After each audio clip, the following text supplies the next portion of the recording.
ಎಲ್ಲರೂ ರಾಜಕೀಯ ಅಂತಂದ್ರೆ ನಮ್ಗೆ ರಾಜಕೀಯ ಬೇಡಪ್ಪ ಅನ್ನುವಂತ ಮೂಗು ಮುರಿಯುವಂತಹ ಸಂದರ್ಭ. ಅದನ್ನೇ ಒಂದು ದೊಡ್ಡ ಯುವ ಮಿತ್ರರಲ್ಲಿ ನಾನು ವಿಶೇಷವಾಗಿ ಹೇಳಕ್ ಇಷ್ಟಪಡ್ತೀನಿ. ಕಾಲೇಜ್ಗೆ ಹೋಗುವಂತ ಏನಕ್ರಿ ನಮ್ಗೆ ರಾಜಕೀಯ ಅಂದ್ರೆ ನನ್ಗೆ ಗೊತ್ತಿಲ್ಲ ಅನ್ನೋದನ್ನ ಸ್ಟೈಲ್ ಆಗಿ ಹೇಳ್ತಾರೆ.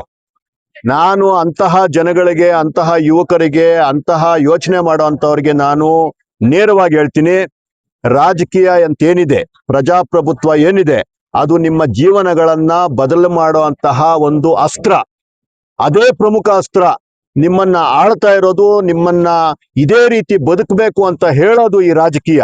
ಅಂತಹ ರಾಜಕೀಯದ ಬಗ್ಗೆ ತಾವು ತಲೆ ಕೆಡಿಸ್ಕೊಂಡಿಲ್ಲ ಅಂದ್ರೆ, ಅಂತಹ ರಾಜಕೀಯ ಆಗು ಹೋಗುಗಳ ಬಗ್ಗೆ ತಮಗೇನು ಗೊತ್ತಿಲ್ಲ ಅಂತಂದ್ರೆ, ಯಾರೋ ಬಂದು ಈ ರೀತಿಯ ಜನಪ್ರತಿನಿಧಿಗಳು ಬಂದು ತಮ್ಮನ್ನ ಬ್ಲಫ್ ಮಾಡಿ, ತಮ್ಮನ್ನ ಮೂರ್ಖರನ್ನಾಗಿ ಮಾಡಿ 5 ವರ್ಷಗಳಿಗೆ ಬಂದು ಡೈಲಾಗ್ ಹೇಳೋ ಮುಖಾಂತರನೋ ಅಥವಾ ಇನ್ನೇನೋ ಗಿಫ್ಟ್ಗಳು ಕೊಡೋ ಮುಖಾಂತರನೋ ತಾವು ಗೆದ್ದು 5 ವರ್ಷ ಏನೂ ಕೇರ್ ಮಾಡ್ದಿರಾ ಈ ರೀತಿ ಚಿಕ್ಕಬಳ್ಳಾಪುರ ಇವತ್ತು ಒಂದು ಕಮಾನು ಕೂಡ ಇಲ್ಲ ಅಂತಂದ್ರೆ, ಇದೆಲ್ಲ ರಾಜಕೀಯ ನಾಯಕರ ಇಚ್ಛಾಶಕ್ತಿಯ ಕೊರತೆ. ಇಂತಹ ರಾಜಕೀಯ ನಾಯಕರು ಹೋಗಬೇಕು. ಜನ್ಜಿ ಅಂತೇನು ಇಡೀ ಭಾರತದಲ್ಲಿ ಸಂಚಲನವನ್ನ ಸೃಷ್ಟಿ ಮಾಡ್ತಿದೆ, ಆ ಜನ್ಜಿ ಹೊರಗಡೆ ಬರಬೇಕು. ಯಾರು ನಮ್ಮ ಪರವಾಗಿ ನಿಲ್ತಾರೆ, ಯಾರು ಬೇಡದೇ ಇರೋಂತಹ ಆಶ್ವಾಸನೆಗಳು ಕೊಟ್ಟು ಎಲೆಕ್ಷನ್ ಟೈಮಲ್ಲಿ ಸಿಕ್ಕಾಪಟ್ಟೆ ಆಕ್ಟಿವ್ ಆಗ್ತಾರೆ, ಅಂತವ್ರನ್ನ ಗಮನಿಸ್ಬೇಕು. ಸೋಷಿಯಲ್ ಮೀಡಿಯಾ ಸ್ಟ್ರಾಂಗ್ ಇದೆ.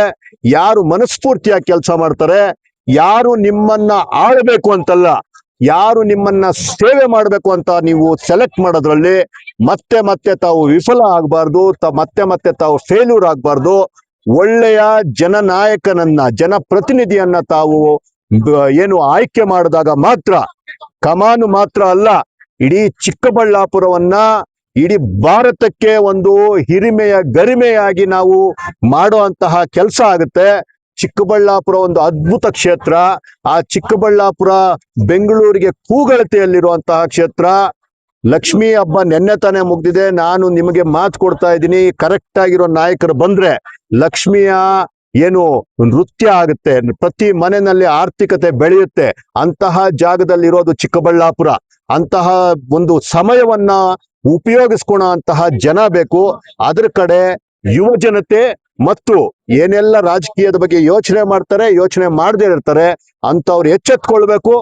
ಒಳ್ಳೆಯ ಸೇವೆ ಮಾಡುವಂತವ್ರನ್ನ ನೀವು ಆಯ್ಕೆ ಮಾಡ್ಬೇಕು ಅಂತೇಳಿ ಈ ಮುಖಾಂತರ ನಾನು ಕೇಳ್ಕೊಂತಾ ಇದ್ದೀನಿ. ಮೂರನೇ ಹಂತದ ಶುದ್ಧೀಕರಣ. ನಾಗೇಂದ್ರ ಅವ್ರ ಬಗ್ಗೆ ನಮ್ಗೇನು ವೈಯಕ್ತಿಕವಾಗಿ ಏನು ಅವ್ರ ಬಗ್ಗೆ ತುಂಬಾ ಗೊತ್ತಿಲ್ಲ. ನಾಗೇಂದ್ರ ಅವರು ಪ್ರಚಲಿತರಾಗಿದ್ದು ಯಾಕೆ ಅಂತಂದ್ರೆ, ಏನು SC ST ಗಳಿಗೆ ಇಟ್ಟಂತಹ ಹಣವನ್ನ ಬೇರೆ ಬೇರೆ ಮುಖಾಂತರ ರೂಟ್ ಮಾಡಿ ಆ ಹಣವನ್ನ ಮಿಸ್ಯೂಸ್ ಮಾಡಿದಾಗೆ ಅವರು ತುಂಬಾ ಫೇಮಸ್ ಆಗಿದ್ದಂಥವ್ರು. ಅಂತಹ ಕಳಂಕಿತ ವ್ಯಕ್ತಿಯನ್ನ, ಶೋಷಿತ ವರ್ಗದ, ದಲಿತ ವರ್ಗದ ಹಣವನ್ನ ಒಬ್ಬ ಶೋಷಿತ ಹೆಣ್ಣು ಮಗಿಗೆ ಸೇರ್ಬೇಕಾಗಿರೋದು, ಶೋಷಿತ ವರ್ಗಕ್ಕೆ ಸೇರಿದಂತಹ ಸ್ಟೂಡೆಂಟ್ಗೆ ಸೇರ್ಬೇಕಾಗಿರೋದು, ಶೋಷಿತ ವರ್ಗಕ್ಕೆ ಸೇರಿದಂತ ರೈತನಿಗೆ ಸೇರ್ಬೇಕಾಗಿರುವಂತಹ ಹಣವನ್ನ ಮಿಸ್ಯೂಸ್ ಮಾಡದಂತಹ ಒಬ್ಬ ಭ್ರಷ್ಟ ರಾಜಕಾರಣಿಯನ್ನ ಈಗ 136 140 MLAಗಳಿರುವಂತಹ ನಿಮಗೆ ಏನು ಒಂದು ಕಾಂಗ್ರೆಸ್ ಪಕ್ಷಕ್ಕೆ ಒಬ್ಬ ನಿಷ್ಕಳಂಕವಾದಂತಹ ಒಬ್ಬ ವ್ಯಕ್ತಿಯನ್ನ ಆ ಜಾಗಕ್ಕೆ ತಗೊಂಬರಕ್ಕಾಗ್ದಿರ, ಒಬ್ಬ ಭ್ರಷ್ಟ ಒಂದು ಆರೋಪವನ್ನ ಹೊತ್ತಂತಹ ಆ ವ್ಯಕ್ತಿಯನ್ನೇ ತಗೊಂಬಂದು ತಾವು ಕೂಡಿಸ್ತೀರಾ ಅಂತಂದ್ರೆ, ನಿಮಗೆ ಭ್ರಷ್ಟರಿಂದ ಸರ್ಕಾರದ ಮೇಲೆ ಎಷ್ಟು ಒತ್ತಡ ಇದೆ ಅನ್ನೋದು ನಮ್ಗೆ ಅರ್ಥ ಆಗುತ್ತೆ. ಅದನ್ನ ಇವತ್ತು ಬಿಜೆಪಿ ರಾಜ್ಯಾದ್ಯಂತ ವಿರೋಧಿಸ್ತಾ ಇದೆ. ಆ ರೀತಿಯಾದಂತಹ ಒಂದು ಕೆಲಸ ಇವತ್ತೇನು ಸರ್ಕಾರ ಮಾಡಿದೆ, ಇಮ್ಮಿಡಿಯೇಟ್ ಆಗಿ ನಾಗೇಂದ್ರ ಅವರ ರಾಜೀನಾಮೆ ತಗೊಬೇಕು. ನಾಗೇಂದ್ರ ಅವರು ನಿಜವಾಗ್ಲೂ ಏನು ತಪ್ಪು ಮಾಡಿಲ್ಲ ಅಂತಂದ್ರೆ ಮತ್ತೆ ಅವ್ರಿಗೆ ಅವಕಾಶ ಕೊಡ್ಲಿ. ಈಗ ತನಿಖೆಯ ಹಂತದಲ್ಲಿರೋದ್ರಿಂದ ಈ ರೀತಿಯ ತಪ್ಪು ಈಗಾಗಲೇ CBI ಅವರು ಕೂಡ ಇದರಲ್ಲಿ ಹಸ್ತಕ್ಷೇಪ ಮಾಡುವಂತಹ ಸಂದರ್ಭ ಸಹ ಬರೋ ರೀತಿ ಇದೆ. ನಿನ್ನೆ ನ್ಯೂಸ್ ಎಲ್ಲ ನೋಡ್ತಿದ್ವಿ. ಇಂತಹ ಸಮಯದಲ್ಲಿ ಈ ರೀತಿಯ ಒಬ್ಬ ರಾಜಕಾರಣಿಯನ್ನು ಯಾಕೆ ತಗೊಂಬಂದು DK ಶಿವಕುಮಾರ್ ಸಾಹೇಬರು ಕೂಡ್ಸ್ಕೊಂಡಿದಾರೋ ಅದು ಅವ್ರಿಗೆ ಮಾತ್ರ ಗೊತ್ತಾಗಬೇಕು. ಅವೆಲ್ಲ ನಮಗ್ ಬೇಡದಿರೋ ವಿಚಾರ. ಈ ರೀತಿಯ ಭ್ರಷ್ಟರನ್ನ, ಈ ರೀತಿಯ ಕಳಂಕ ಹೊತ್ತವರನ್ನ ಸರ್ಕಾರದಿಂದ ತೆಗಿಬೇಕು ಅಂತ ನಮ್ಮ ಆಗ್ರಹ.